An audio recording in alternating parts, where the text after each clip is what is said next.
It was a botched job, an embarrassment to the division and my standing as chief. It hangs on to me like a bad smell, and there's no shower strong enough to wash it off. I was stripped of my position, of course, excommunicated by the hierarchy. The only thing remaining is my existence, and I'd love to be rid of that too. We'd infiltrated a murder-suicide about to happen. Family homicide was my orbit. Infanticide, matricide, patricide, and my specialty, interfamily murders. I hustled down the corridor, hardly noticing the odor of smoke. It was always there, stronger or fainter degree, depending on what else was going on in the building. Fire was a constant around that place. A new guy was working with me, Horton. He'd qualified by successfully offing his family, and then himself. No survivors. Leading story on the local news for 48 hours. Shortly after, he transitioned to Hades and met me, his mentor. I'll spare you the gory details. The little children lying slaughtered as their mother died of shock.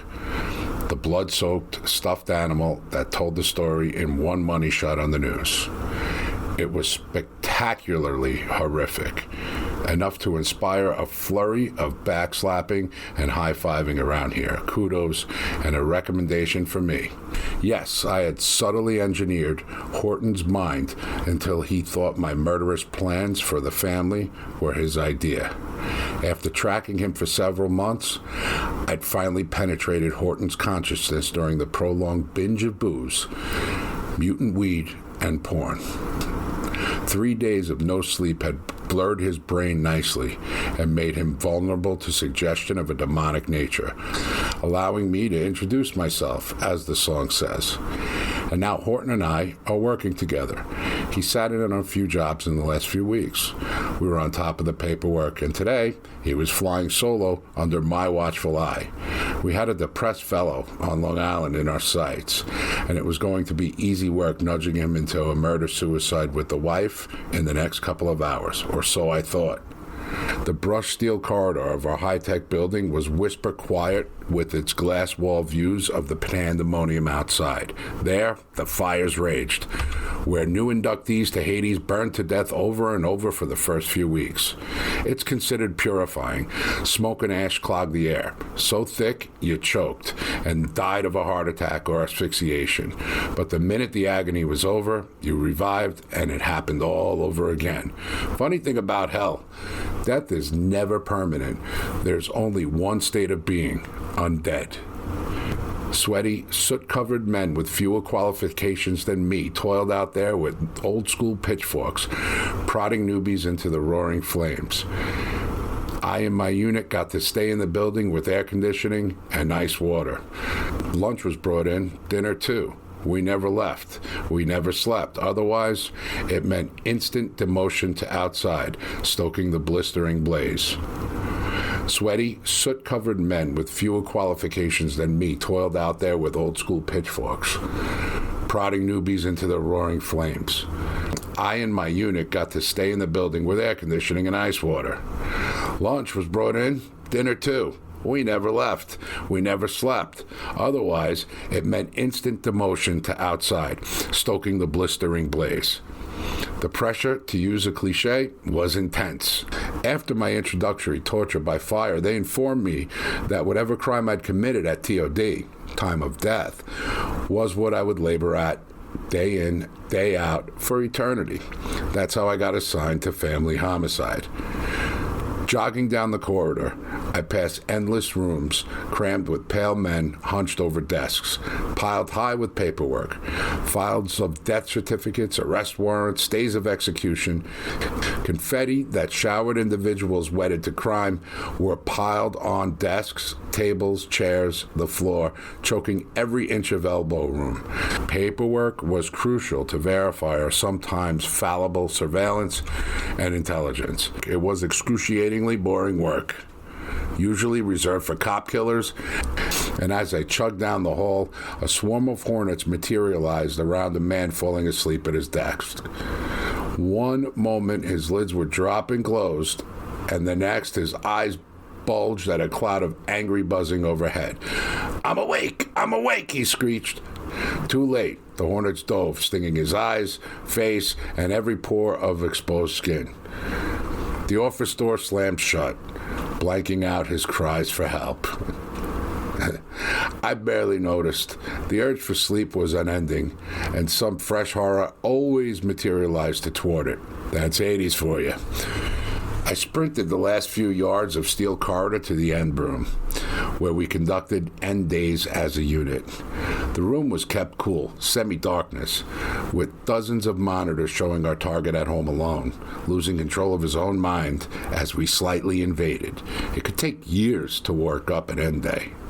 Selling a mortal on murder takes skill, and it takes particular finesse to sell one on the murder of a family member.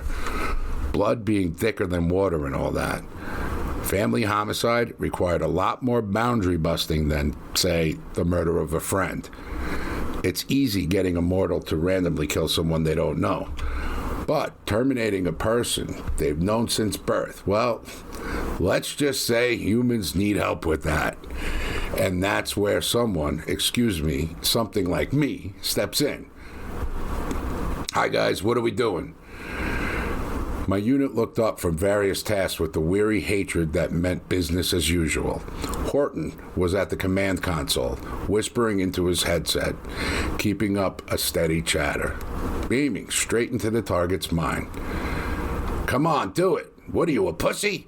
Life is shit. You know you want to. I gave Horton a thumbs up and leaned in to get a better view. His name was Arlitz, Ian Arlitz.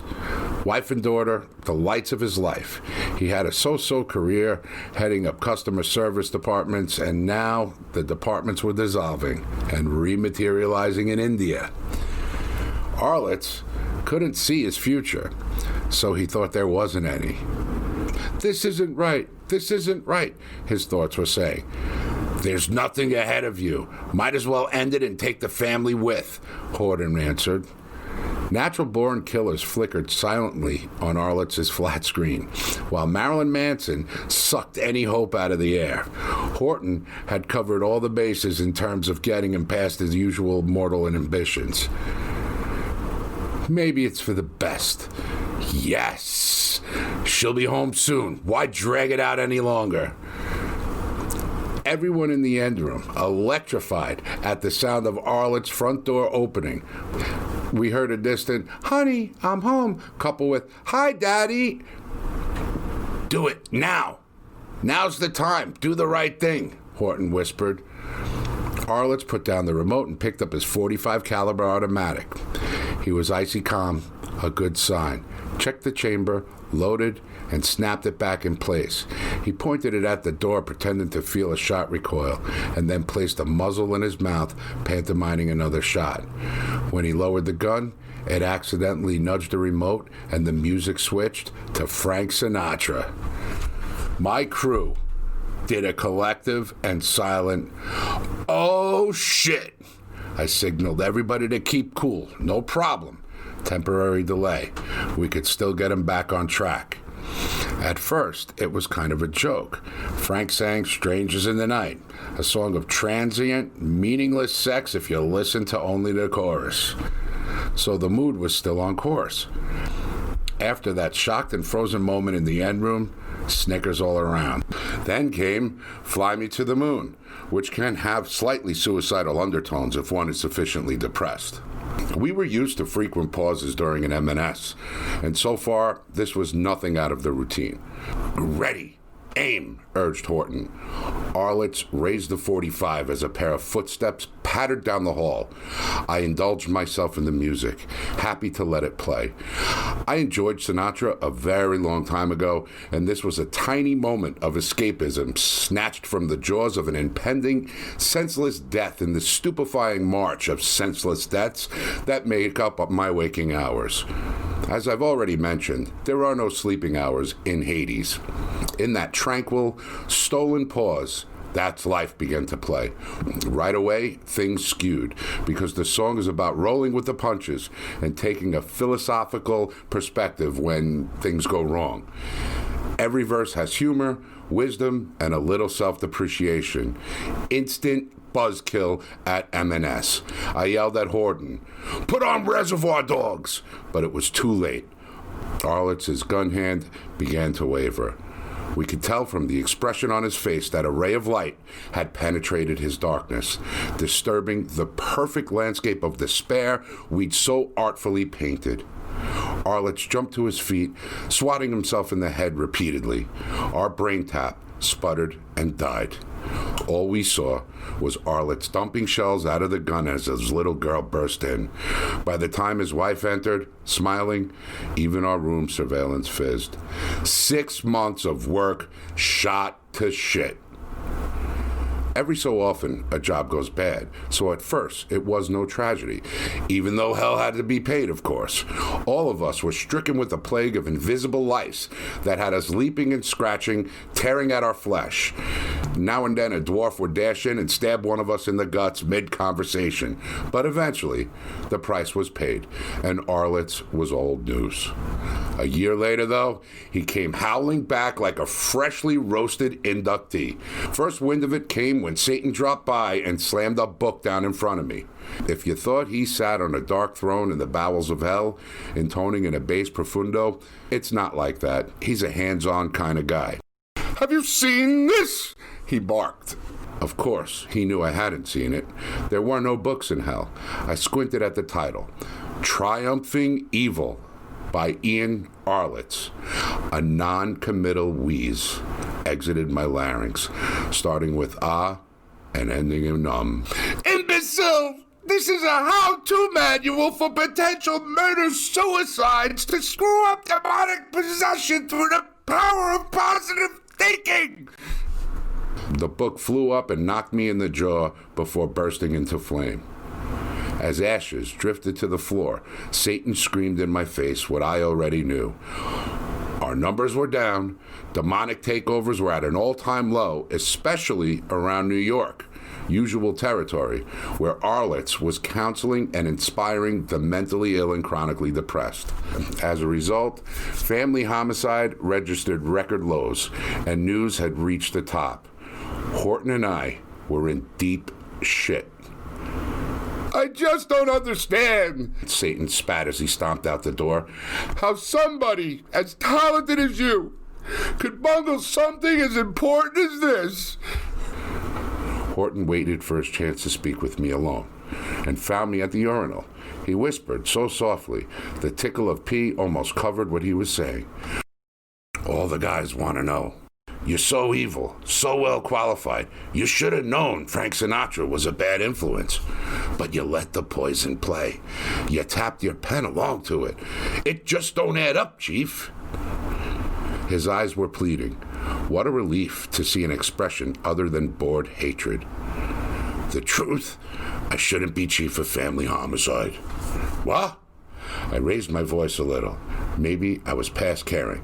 "You heard it. I shot my fiancée and had sex with her corpse before blowing my brains out, right?" "A classic M&S, no coaching necessary. That's how you qualified, Chief." "No." The acting medical examiner miscalculated. He was hungover and filling out for the regular guy. M&S went down on the examiner's report, but it wasn't. Not really. I spilled my secrets as Horton stood there dumbfounded, zipper still down. The real story was, after carelessly showing off with a firearm, I fatally wounded the love of my life. An accident. A terrible one. I called 911 as she gently bathed me in her blood, wanting to say, "I love you, and I'm sorry." But being an arrogant man, completely blocked in my emotional expression, the only way of expressing my love was through sex, so I made love to her, weeping in anguish as she bled out. She forgave me with the slightest nod and breathed, "It's okay," as the whites of her eyes rolled up. I blew my head off as emergency rescue pounded down the door. Horton stuttered. "You did what? What? It wasn't?" "They never checked, Horton. The autopsy report arrived before I did, and the hierarchy was so dazzled by my primo badass paperwork, the greedy bastards couldn't wait.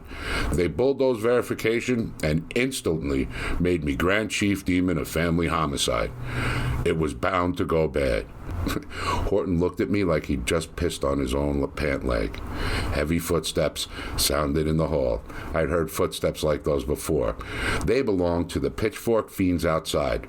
They were coming for me. "Jesus, jumping key rise," Horton muttered. An explosion of sparks and smoke extinguished everything. Somewhere beyond the black, a cracked bell tolled. When consciousness returned, I was lashed to a stake at the top of a huge, as yet unlit bonfire. The sky above, clouding rapidly with bruised clouds, offered no hope. Behind me, Horton shrieked, "I'm not an accomplice!" as unseen hands roped him to my back. Below, a slavering mob yowled as Satan recited a laundry list of my transgressions. Grinning, gibbering inductees, fresh from their own fires, rushed up to the pyre and set us alight with their burning limbs. It was clear there wasn't going to be any reviving this time around. As searing flares rose around us and our screams wafted away in smoky puffs, I whispered with my last breath, "Horton, I can't be 100% sure, but Sinatra might have been onto something." The end.